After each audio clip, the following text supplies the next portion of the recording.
नमस्कार दोस्तों, हमारे education channel online study Sikar में आपका स्वागत है। हम यहाँ पर राजस्थान राज्य के इतिहास से संबंधित अध्ययन कर रहे थे। राजस्थान के इतिहास के अंतर्गत दोस्तों पहले हमने सिक्कों का अध्ययन किया, शिलालेखों का अध्ययन किया, प्राचीन इतिहासकारों का बारे में हमने अध्ययन किया, आधुनिक इतिहासकारों के बारे में अध्ययन किया। उसके बाद हम आगे राजस्थान की प्रमुख सभ्यताओं का अध्ययन करेंगे, जिसके अंतर्गत कुल टॉप 30 प्रश्नों का हम यहाँ पे अध्ययन करेंगे। वो 30 प्रश्न है जो बार बार पूछे गए और इम्पोर्टेंट क्वेश्चन है। तो चलिए आगे बढ़ते हैं और आज के अपने टॉपिक की शुरुआत करते हैं और देखते हैं आज का अपना पहला क्वेश्चन।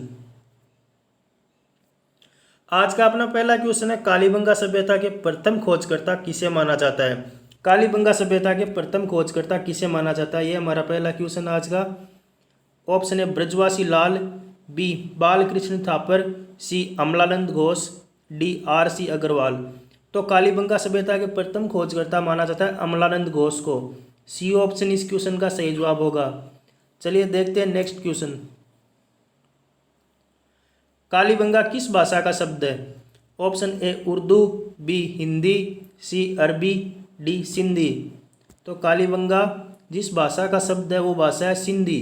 सिंधी भाषा का शब्द है कालीबंगा। और कालीबंगा का ऑप्शन डी सही है। नेक्स्ट, कालीबंगा सभ्यता किस नदी के किनारे विकसित हुई। ऑप्शन है गंगा, बी यमुना, सी सरस्वती, डी घग्गर। कालीबंगा सभ्यता किस नदी के किनारे विकसित हुई थी, ये क्वेश्चन है। तो कालीबंगा सभ्यता सरस्वती नदी के किनारे स्थित थी, जिसे वर्तमान में घग्गर नदी कहा जाता है। वर्तमान में इस नदी को घग्गर नदी के नाम से जाना जाता है। प्राचीन सरस्वती नदी इसका नाम था, वर्तमान में इसे घग्गर नदी कहा जाता है। नेक्स्ट क्वेश्चन, कालीबंगा सभ्यता किस युग की है। ऑप्शन ए कांस्य युगीन, बी ताम्र युगीन, सी लोह युगीन, या इनमें से कोई नहीं। तो कालीबंगा सभ्यता एक कांस्य युगीन सभ्यता थी। कांस्य युगीन, ए ऑप्शन इसका सही है जवाब है। नेक्स्ट, कालीबंगा संग्रहालय किस जिले में स्थित है। कालीबंगा संग्रहालय किस जिले में स्थित है। ऑप्शन है हनुमानगढ़, बी बीकानेर, सी जयपुर, डी गंगानगर। तो कालीबंगा संग्रहालय हनुमानगढ़ जिले में स्थित है। नेक्स्ट क्वेश्चन,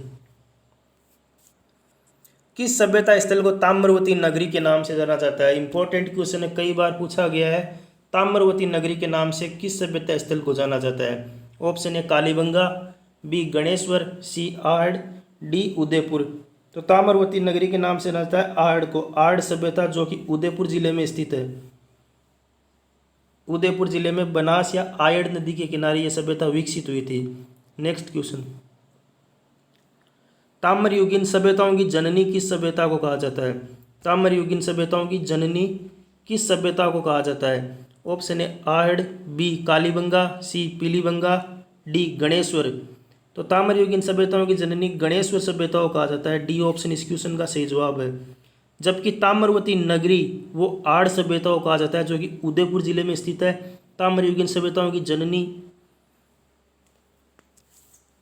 ताम्रवती नगरी आड़ सभ्यता को कहा जाता है, जो कि उदयपुर जिले में स्थित है। जबकि ताम्रयुगीन सभ्यताओं की जननी वो गणेश्वर सभ्यता को कहा जाता है, जो कि राजस्थान के सीकर जिले में स्थित है।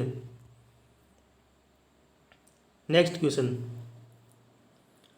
मछली पकड़ने का कांटा किस सभ्यता स्थल से प्राप्त हुआ है। ऑप्शन है कालीबंगा, बी जोधपुरा, सी दर, डी गणेश्वर। मछली पकड़ने का कांटा किस सभ्यता स्थल से प्राप्त हुआ है, काफी बार पूछा गया क्वेश्चन है ये। तो ये प्राप्त हुआ गणेश्वर सभ्यता स्थल से, जो कि सीकर जिले में स्थित है। नेक्स्ट क्वेश्चन,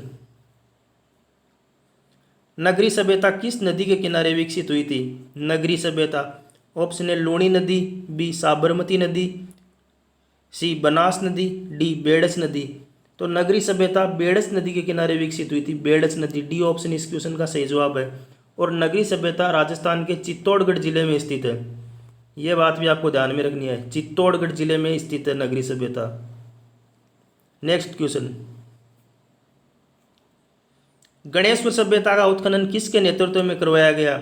उत्खनन, गणेश्वर सभ्यता का जो उत्खनन है वो दोस्तों किसके नेतृत्व में कराया गया, ये क्वेश्चन है, जिसके ऑप्शन है रतन चंद्र अग्रवाल, बी अक्षय कीर्ति व्यास, विजय कुमार, धीरज लाल सांकलिया।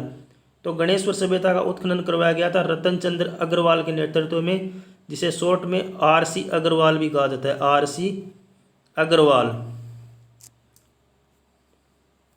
रतन चंद्र अग्रवाल के नेतृत्व में गणेश्वर सभ्यता का उत्खनन हुआ था।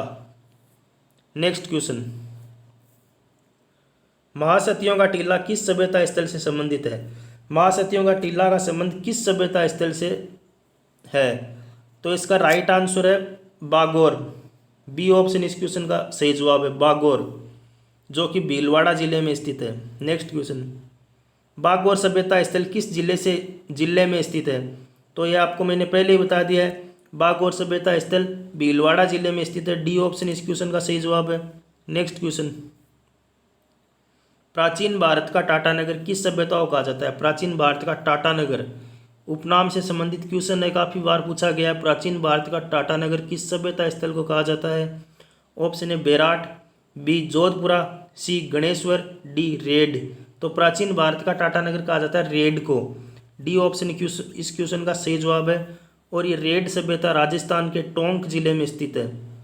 टोंक जिले में ये सभ्यता स्थल स्थित है।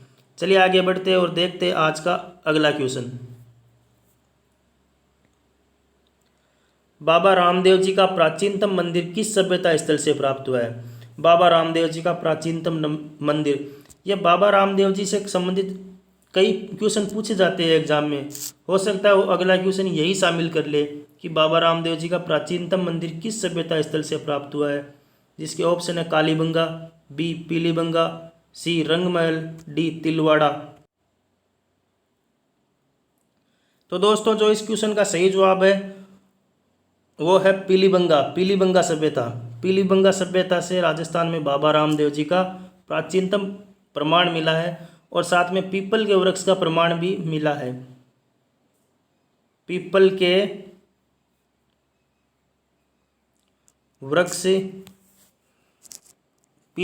वृक्ष का प्रमाण, यह भी इम्पोर्टेंट है। बाबा रामदेव जी का प्राचीनतम मंदिर पीलीबंगा सभ्यता से मिला है, जो कि राजस्थान के हनुमानगढ़ जिले में स्थित है और मंदिर के पास ही एक पीपल के वृक्ष का प्रमाण मिला है। चलिए नेक्स्ट क्वेश्चन देखते हैं। कौन सा सभ्यता स्थल मत्स्य जनपद की राजधानी हुआ करती थी? Option A Dar, B Mallah, C Bairat, D Ahar. तो मत्स्य जनपद की राजधानी हुआ करती थी बेराट, जो कि राजस्थान के जयपुर जिले में स्थित है। यह बात भी आपको ध्यान में रखनी है, बेराट सभ्यता राजस्थान के जयपुर जिले में स्थित है। नेक्स्ट क्वेश्चन, सुनारी सभ्यता का उत्खनन किस वर्ष करवाया गया? सुनारी सभ्यता का उत्खनन किस वर्ष करवाया गया? ऑप्शन है 1970, बी 1980, सी 1990, डी 2004। तो सुनारी सभ्यता का उत्खनन करवाया गया था 1980 के अंदर। 1980-81 के अंदर सुनारी सभ्यता का उत्खनन करवाया गया था डॉक्टर हन्ना रेड्डी के नेतृत्व में। और यह सुनारी सभ्यता राजस्थान के झुंझुनू जिले में स्थित है। यह बात भी आपको ध्यान में रखनी है। सुनारी सभ्यता राजस्थान के झुंझुनू जिले में स्थित है, जिसका उत्खनन 1980-81 में डॉक्टर हन्ना रेड्डी के नेतृत्व में करवाया गया था। चलिए आगे बढ़ते हैं और देखते हैं नेक्स्ट क्वेश्चन। बालाथल सभ्यता किस जिले में स्थित है? Option A Udaipur, B Rajsamand, C Jalore, D Kota. तो बालाथल सभ्यता राजस्थान के उदयपुर जिले में स्थित है। ए ऑप्शन इस क्वेश्चन का सही जवाब होगा। नेक्स्ट, ओजियाना सभ्यता का संबंध किस जिले से है? Option A Chittorgarh, B Pratapgarh, C Bhilwara, D Ajmer. तो ओजियाना सभ्यता राजस्थान के भीलवाड़ा जिले में स्थित है। सी ऑप्शन इस क्वेश्चन का सही जवाब होगा। आपको ध्यान में रखना और साथ में लिखते हुए चलना है। नेक्स्ट क्वेश्चन, औजारों की नगरी के नाम से किस सभ्यता को जाना जाता है? Option A Kurada, B Elana, C Ganeshwar, D Tilwara. तो औजारों की नगरी के संबंध में क्वेश्चन पूछा गया है।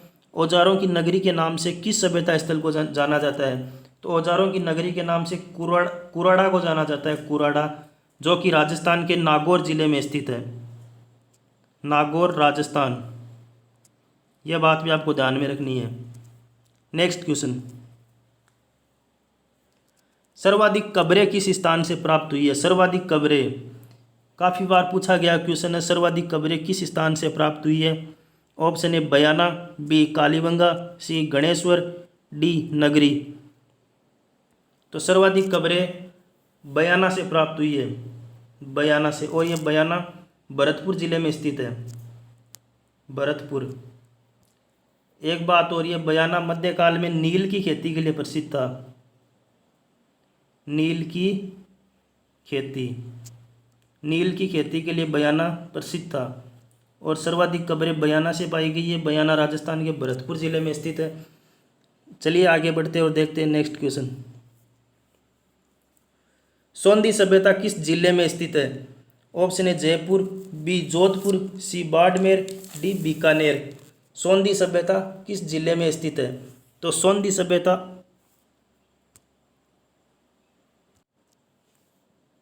सॉरी, ये क्वेश्चन ऑप्शन यहाँ गलत लिखे गए हैं। सोंधी सभ्यता के संबंध में ये ऑप्शन गलत लिखे गए, अतः मैं आपको आगे लिख के दूंगा। सोंधी सभ्यता राजस्थान के हनुमानगढ़ जिले में स्थित है। ये ऑप्शन गलत लिखे गए यहाँ पे, सॉरी इसके लिए। हनुमानगढ़, ये हनुमानगढ़ आपको इसका आंसर लिखना है, जो कि सही आंसर है। ये गलत है। नेक्स्ट क्वेश्चन, नौवा सभ्यता किस नदी के किनारे विकसित हुई? Option A Banganga, B Sabi, C Kantli, D Ruparel. तो नौवा सभ्यता रूपारेल नदी के किनारे विकसित हुई थी। डी ऑप्शन इस क्वेश्चन का सही जवाब है। नौवा सभ्यता रूपारेल नदी, डी ऑप्शन में इसका सही आंसर है। नेक्स्ट क्वेश्चन, जोधपुरा सभ्यता किस जिले में स्थित है? जोधपुरा समझ के आप इसको जोधपुर मत समझ लेना। जोधपुरा सभ्यता किस जिले में स्थित है? जोधपुरा सभ्यता राजस्थान में जयपुर जिले में स्थित है। जयपुर इसका सही आंसर है। जोधपुर मत समझ लेना, नहीं तो गलत हो जाएगा। नेक्स्ट क्वेश्चन, गोसुंडी शिलालेख किस सभ्यता स्थल से प्राप्त हुआ है? गोसुंडी शिलालेख किस सभ्यता स्थल से प्राप्त हुआ है? ऑप्शन ए आड़, बी बेराट, सी बागोर, डी नगरी। तो गोसुंडी का शिलालेख गोसुंडी गांव चित्तौड़ से मिला था। यह नगरी सभ्यता स्थल से प्राप्त हुआ है। डी ऑप्शन इस क्वेश्चन का सही जवाब है। नेक्स्ट क्वेश्चन, जूते हुए खेत व प्राचीनतम भूकंप के साक्ष्य कहाँ से प्रमाण प्राप्त हुए हैं? ये दो क्वेश्चन को मैंने एक में शामिल किया है। काफ़ी बार क्वेश्चन पूछा गया है, लगभग 20 से ज़्यादा बार ये क्वेश्चन पूछा गया और इम्पोर्टेंट है, और हर एक एग्ज़ाम में पूछा जाता है। आने वाले एग्जामों में हर एक एग्जाम में ये क्वेश्चन पूछा जाता है। जूते हुए खेत के साक्ष्य कहाँ से मिले? प्राचीनतम भूकंप के साक्ष्य कहाँ से मिले? तो ये साक्ष्य मिले कालीबंगा से। कालीबंगा सभ्यता स्थल से जूते हुए खेत प्लस प्राचीनतम भूकंप के साक्ष्य मिले। ये आपको ध्यान में रखना है। नेक्स्ट क्वेश्चन, कृषि व पशुपालन के प्राचीनतम प्रमाण किस सभ्यता स्थल से प्राप्त हुए हैं? कृषि व पशुपालन के प्राचीनतम प्रमाण बागोर सभ्यता स्थल से प्राप्त हुए, जो कि राजस्थान के भीलवाड़ा जिले में स्थित है। नेक्स्ट क्वेश्चन, बौद्धकालीन अवशेष किस सभ्यता स्थल से प्राप्त हुए हैं? ये बौद्धकालीन अवशेष काफ़ी बार पूछा गया। बौद्धकालीन अवशेष किस स्थान से प्राप्त हुए हैं? Option A Indargarh, B Bairat, C Iswad, D Nainwa. तो बौद्धकालीन अवशेष राजस्थान में जयपुर जिले के बेराट नामक स्थान से प्राप्त हुए हैं। नेक्स्ट क्वेश्चन, 8 बार बसने तथा 8 बार उजड़ने के प्रमाण किस सभ्यता स्थल से मिले हैं? 8 बार बसने और 8 बार उजड़ने के प्रमाण इंपॉर्टेंट क्वेश्चन है भाई, ये ध्यान में रखना है इसको। Option A Kalibangan, B Noh, C Baror, D Ahar. तो ये प्राप्त हुए हमें आड़ से। आड़ उदयपुर जिले में स्थित है। आड़ से 8 बार बसने और 8 बार उजड़ने के प्रमाण प्राप्त हुए हैं। नेक्स्ट क्वेश्चन, एशिया में सिक्कों का अब तक का सबसे विशाल भंडार किस स्थान से प्राप्त हुआ है? सिक्कों का सबसे विशाल भंडार एशिया में किस स्थान से प्राप्त हुआ है? Option A Sunari, B Rairh, C Rangmahal, D Ojiyana. तो ये हमें प्राप्त हुआ है रेड से। रेड जो कि राजस्थान के टोंक जिले में स्थित है। और सिक्कों की इतनी विशाल मात्रा के कारण ही इसका नाम इसे प्राचीन भारत का टाटा नगर कहते हैं। ये विशाल भंडार मिलने के कारण ही इसका ये नाम पड़ा, प्राचीन भारत का टाटा नगर, इसीलिए कहा जाता है इसको। चलिए देखते हैं नेक्स्ट क्वेश्चन और आज का अंतिम क्वेश्चन। वासुदेव चौहान के काल के सिक्के किस स्थान से प्राप्त हुए हैं? इंपॉर्टेंट क्वेश्चन है, वैसे देखा जाए तो पूछा भी गया है कई बार। वासुदेव चौहान के काल के सिक्के किस सभ्यता स्थल से प्राप्त हुए हैं? ऑप्शन है सांबर, बी अजमेर, सी शाकंभरी, डी रंगमहल। तो आपको जो चौहान राजवंश से संबंधित ऊपर 3 स्थान देख रहे हैं, इनको आपको टिक नहीं करना है, नहीं तो आपका क्वेश्चन गलत होगा, 100% गलत होगा। ये तो आपको देखते ही चौहान राजवंश से संबंधित जो भी स्थान, इनके अलावा अहि, छतरपुर, नागौर, ये स्थान भी आपको दिख जाए तो ये भी आपको नहीं करने हैं, क्योंकि आपका क्वेश्चन वहाँ पे गलत ही होगा, सही नहीं होगा। वासुदेव चौहान के काल के सिक्के में मिले रंगमहल से, जो कि राजस्थान के हनुमानगढ़ जिले में घग्गर या प्राचीन सरस्वती नदी के किनारे विकसित हुई थी। रंगमहल सभ्यता से वासुदेव जी चौहान के काल के सिक्के में प्राप्त हुए हैं। ये डी ऑप्शन इसका सही आंसर है। तो दोस्तों ये थे आज के हमारे इम्पोर्टेंट क्वेश्चन। आपको कैसे लगे कमेंट करके ज़रूर बताना। पसंद आए तो लाइक करना, शेयर करना और चैनल को सब्सक्राइब करना। Thanks to watch video team online study Sikar. Thank you दोस्तों।